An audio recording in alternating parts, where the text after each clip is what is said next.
Muy buen día.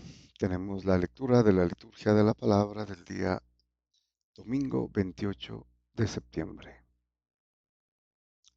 En el 20º domingo del tiempo ordinario, ciclo C.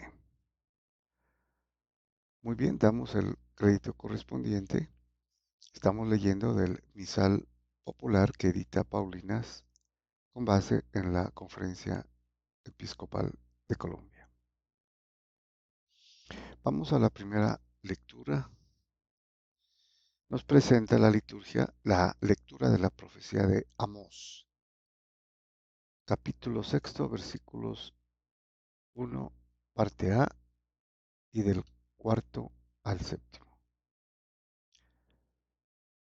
Bueno, el profeta Amós es de antes del exilio babilónico de los judíos y también anterior al exilio de Israel, ¿no? Recordemos que el pueblo de Israel, después de David, se dividió en dos: el del norte, Israel, y el del sur, Judá. El profeta Amós estuvo prácticamente previa a la deportación de los israelitas, o sea, del pueblo o del país del norte. Eso fue en el 700, a manos del imperio asirio. Bueno, por eso aquí se va a referir a ambos pueblos, ¿no? A Israel en el norte y a Judá en el sur. Nos dice el profeta Amós: esto dice el Señor omnipotente: ay de aquellos que se sienten seguros de Sión, confiados en la montaña de Samaria. Se acuestan en lechos de marfil, se apoltronan en sus divanes, comen corderos de rebaño y terneros del establo, tartamudean como insensatos e inventan como David instrumentos musicales. Beben el vino en elegantes copas, se ungen con el mejor de los aceites, pero no se conmueven para nada con la ruina de la casa de José. Bueno, esto va dirigido especialmente al pueblo del norte, ¿no? O sea, Samaria y el descuido, como lo dice aquí, de la casa de José que estuvo en Egipto. Y termina: por eso irán al destierro, a la cabeza de los deportados, y se acabará la orgía de los disolutos. Entonces aquí ya les anuncia que serán deportados, ¿no? A Asiria, y obviamente allá se perderán. Y si vuelven, volverán solo algunos ya completamente cambiados, inclusive eh, prácticamente enemigos de los judíos, a pesar de haber sido del mismo pueblo de Israel. Muy bien, pasamos al Salmo 145, cuyo responso dice: alaba, alma mía, al Señor. Bueno, como vemos, es un salmo de alabanza. De hecho, este salmo, hasta el último, son los salmos que se denominan los salmos aleluyáticos, ¿no? De alabanza, los últimos del Salterio, y pregonan el poderío de Dios. Nos dice entonces el salmista: el Señor mantiene su fidelidad perpetuamente, hace justicia a los oprimidos y da pan a los hambrientos. El Señor liberta a los cautivos. Bueno, entonces aquí está la bondad, la misericordia, y el cuidado que tiene el Señor por los pobres. El Señor abre los ojos al cielo.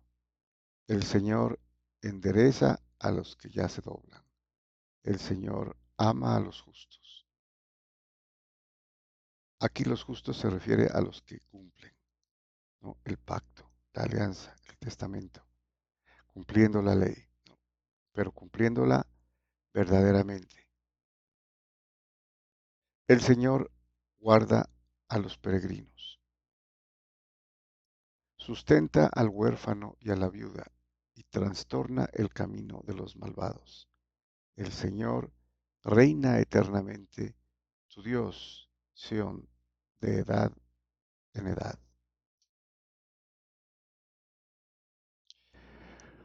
Muy bien, y pasamos a la segunda lectura. Tenemos la lectura de la primera carta del apóstol San Pablo a Timoteo, capítulo sexto, versículos del 11 al 16.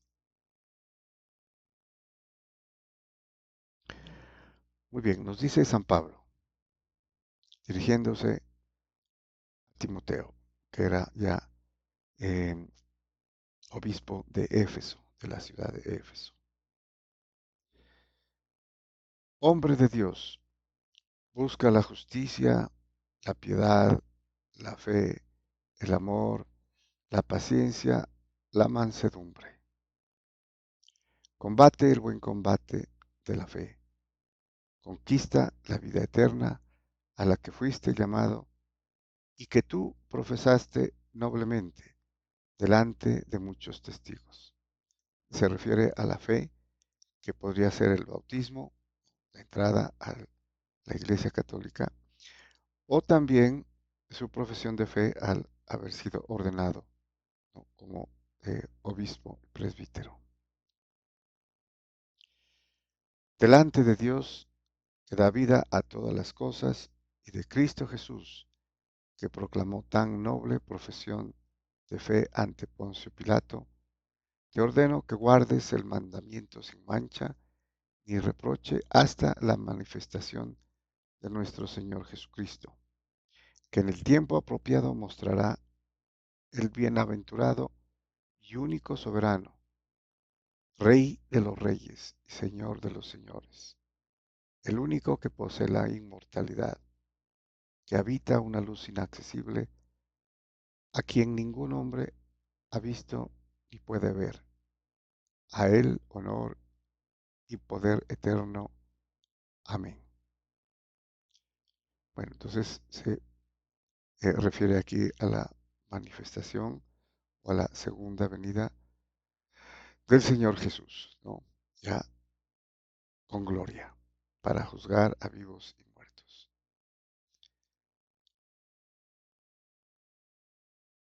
Y pasamos al Evangelio.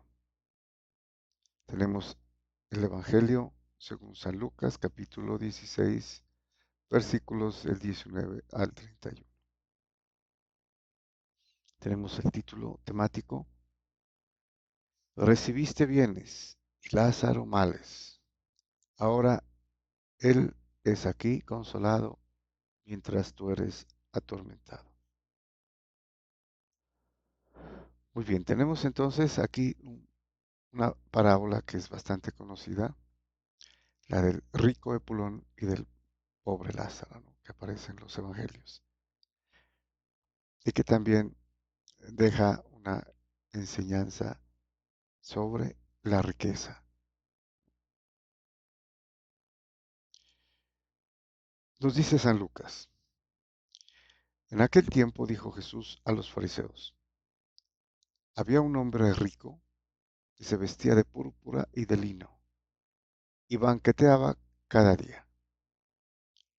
Y un mendigo llamado Lázaro estaba echado en su portal, cubierto de llagas y con ganas de saciarse de lo que caía en la mesa del rico, de lo que caía de la mesa del rico. Y hasta los perros venían y le lamían las llagas. Sucedió que murió el mendigo y fue llevado por los ángeles al seno de Abraham. Bueno, aquí el primer comentario u observación al texto. Dice que murió Lázaro, el pobre, ¿no? El mendigo, y fue llevado por los ángeles al seno de Abraham. En ese tiempo, todavía sin haber obtenido la humanidad la redención de Cristo, se decía al seno de Abraham, ¿no? En compañía, obviamente, del patriarca de los patriarcas, padre de la fe, sí, pero no se dice el cielo todavía, ¿no? Bueno, pero murió y fue al lugar de los justos, ¿no? Sabemos, posiblemente más cerca del paraíso.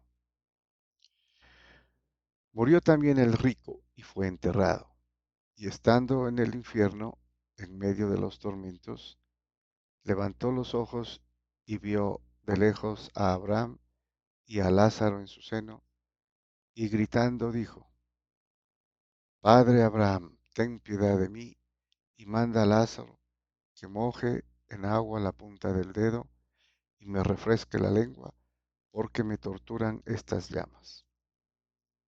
Bueno, ¿dónde fue a parar el rico? Aquí el texto nos dice en el infierno. Sin embargo, el texto griego dice en el Hades, ¿no? Que era el lugar de los muertos que estaban eh, justos e injustos, ¿no?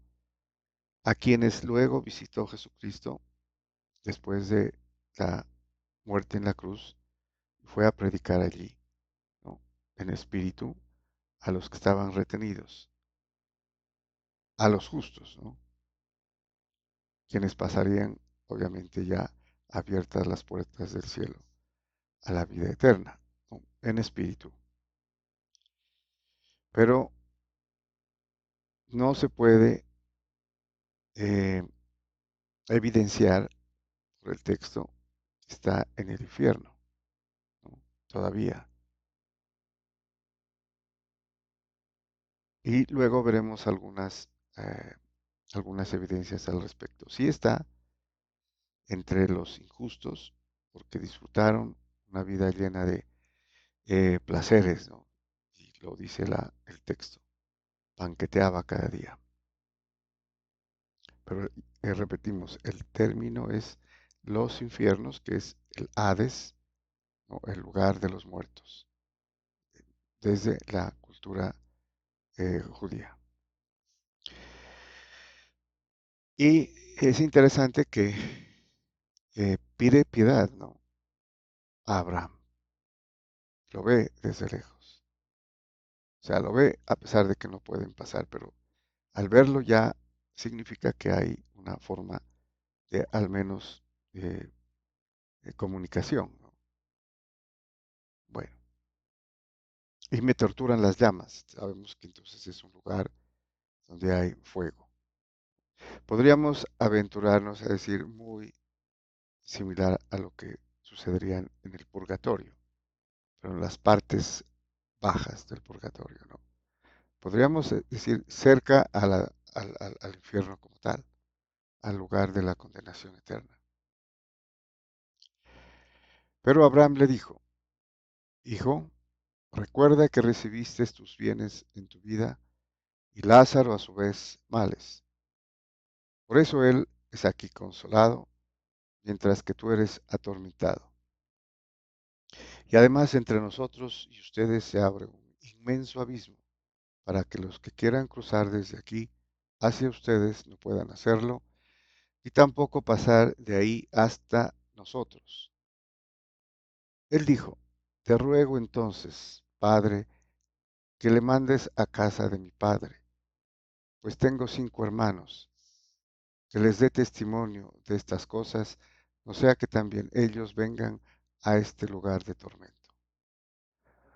Bueno, entonces aquí vemos que el rico, a pesar de que fue injusto y está atormentado por llamas, sin embargo siente compasión, ¿no? De sus hermanos, para que Abraham envíe eh, algo en testimonio de lo que está él padeciendo, ¿sí? Específicamente a Lázaro, para que no vengan a este lugar de tormento. O sea, se puede apreciar allí una, digamos, entre comillas, una bondad de que no quiere que los hermanos vayan allá. Bueno, Abraham le dice, tienen a Moisés y a los profetas, que los escuchen. Pero él le dijo, no, padre Abraham, pero si un muerto va con ellos, se arrepentirán. Abraham entonces le dice que tienen las escrituras, ¿no? Que se supone son eh, escritura de Moisés, el Pentateuco. Y también tienen los profetas, ¿no? Entonces, allí los escuchan y evitarán llegar a ese lugar de tormento. En el Antiguo Testamento. En el Nuevo Testamento podríamos paralelamente decir, escuchen a la iglesia, ¿no? En un contexto similar. Escuchen a la iglesia, que ella tiene la verdad recibida de Jesucristo, el mandamiento del amor, la ley del amor, el evangelio del amor.